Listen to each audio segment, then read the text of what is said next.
Both Meta and OpenAI expand chatbot voice capabilities. IBM faces hurdles in an AI-driven workforce transformation, and California mandates one-click subscription cancellations. Welcome to #Trending, today's top tech news. I'm your host, Jim Love.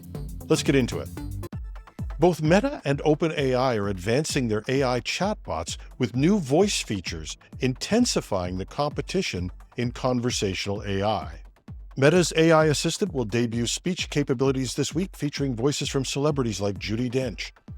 Meanwhile, OpenAI is broadening access to its advanced voice mode for ChatGPT, which offers more natural speech interactions.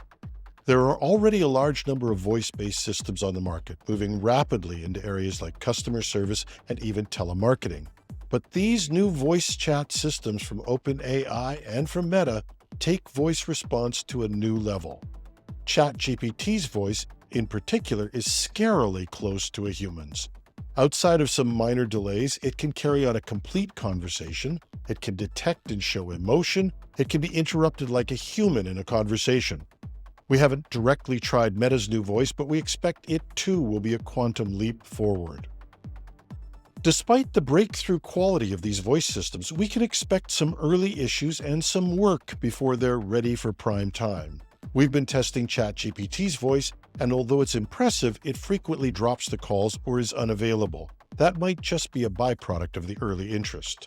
But even what we've seen so far has been more than impressive. The fluidity of conversation makes it almost seem human.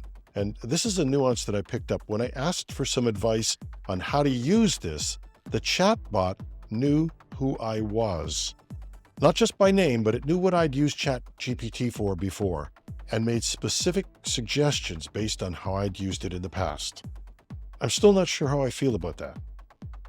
While still in early stages, these developments signify a critical shift in AI technology, moving beyond text to more engaging voice-based interactions. Once the growing pains are under control, expansion of voice AI capabilities could have significant implications for various industries, potentially reshaping how businesses interact with customers and how users engage with technology. And even after these are stable and commercially reliable, there will still be new challenges in areas such as voice security, privacy, and the ethical use of AI-generated voices. And maybe what it should and shouldn't remember about you. So while IT professionals may regard these systems as in their early phases, it would be very advisable to have a pilot or a lab going to be able to answer when senior management asks when these can be implemented. If you have that, you'll have the experience and you can demonstrate what is possible and what is not. IT leadership needs to be thinking about how these advancements will impact their organization's AI strategies and user experience designs. They may need to reassess their voice technology infrastructure, explore potential applications, and look at the benefits and risks associated with more sophisticated AI voice assistants. ChatGPT has had 2 releases we can say, without hyperbole, are groundbreaking. Its O1 release has brought AI closer to being able to reason. It can solve logic and reasoning problems and pass mathematical tests that formerly generative AI would have failed. As we noted, it has brought voice conversations to a level that are almost indistinguishable from human conversation, including remembering the person it's talking to and reacting to their emotions. But while OpenAI is basking in its success, one of the early pioneers in AI seems to have stumbled or lost its way. It's hard to believe that IBM, that gave us Watson, that shocked the world when it beat the world champions in Jeopardy, is now, almost a decade later, falling far behind others in the industry, at least according to a report from the Register. According to this story, which featured first-hand accounts with 3 anonymous IBM employees, there is a stark contrast between IBM's public claims and its internal realities. IBM had announced ambitious plans to replace thousands of employees with artificial intelligence, but that plan is reported to be encountering significant challenges and internal realities which make it hard to understand how they will reach that goal. One employee, a technical specialist, highlighted Watson's struggles with basic tasks. They stated, It can't even do a decent job of creating a PowerPoint. The content is often gibberish or completely irrelevant. This raises questions about Watson's readiness for office automation or even more complex responsibilities. A second source working in client relations expressed concern about the potential impact on customer trust. They noted, "There's a huge gap between what IBM says Watson can do and what it actually does in practice. If we start relying on AI for client interactions and it fails, we risk damaging long-standing relationships." A third insider, a senior consultant, emphasized the irreplaceable human element in their role. "My job requires understanding nuanced client needs, navigating complex organizational dynamics, and applying industry-specific knowledge. I don't see how AI can replicate that anytime soon," they explained. But even in areas where one would expect IBM to excel, like code generation and testing, employees complained that their internal systems were far inferior to other systems such as GitHub's Copilot. These accounts suggest that IBM's goal of replacing 7,800 jobs with AI by 2026 may be a little optimistic. The company faces not only technical hurdles, but also potential resistance from employees who doubt AI's current capabilities. Some of the employees questioned felt that the company would still execute on its layoff plans and replace higher-priced employees with younger, lower-paid workers. Indeed, one referred to the 6-month cycle of layoffs that was already in place.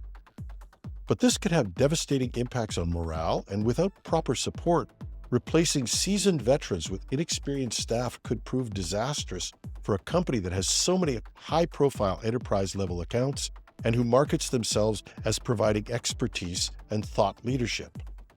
If these reports are even partially true, we could be seeing one of the first giants in the industry to not fall behind because of their inability to develop AI, but to have placed their bets on an AI strategy that they can't achieve. You can't count IBM out because of one report, but it is a wake-up call for all organizations to ensure that they have a realistic AI strategy. California has passed a new law requiring companies to offer one-click subscription cancellations if they provide one-click signups.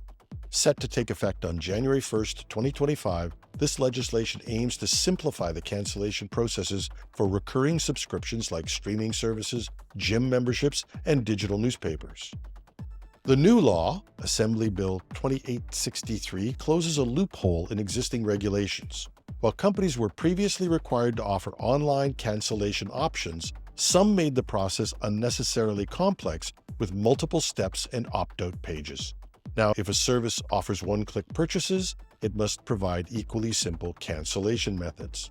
The change will significantly impact digital product providers, including major players like Roku, Amazon, and Apple, as well as various software developers and content providers. Companies will need to streamline their cancellation processes to comply with the new requirements. Now, while it doesn't solve the total problem that many have had to sort out, figuring from those cryptic notations on credit card statements what a service is and where it came from, it is a start. It's just our editorial opinion, but we believe that consumers and companies who use subscription services would be better served if a specific notice of renewal and a requirement for reauthorization were required. Even if it's only one click, it's still not effective if we can't figure out what and where to cancel, and these are hidden by cryptic billings or in some extensive minutiae. If a service is valuable, people will renew. For IT professionals, especially those in subscription-based services, this law sets a new standard for user experience and customer retention strategies. It may necessitate updates to billing systems and user interfaces to ensure compliance. And as California often leads in consumer protection legislation, tech leaders should anticipate similar laws potentially spreading to other states and even into Canada. While we obviously support this type of legislation, this could require a broader overhaul of subscription management systems for companies, and it could be a nightmare if it's implemented differently jurisdiction by jurisdiction. That's our show for today. I'm your host, Jim Love. Thanks for listening, and have a thrilling Thursday.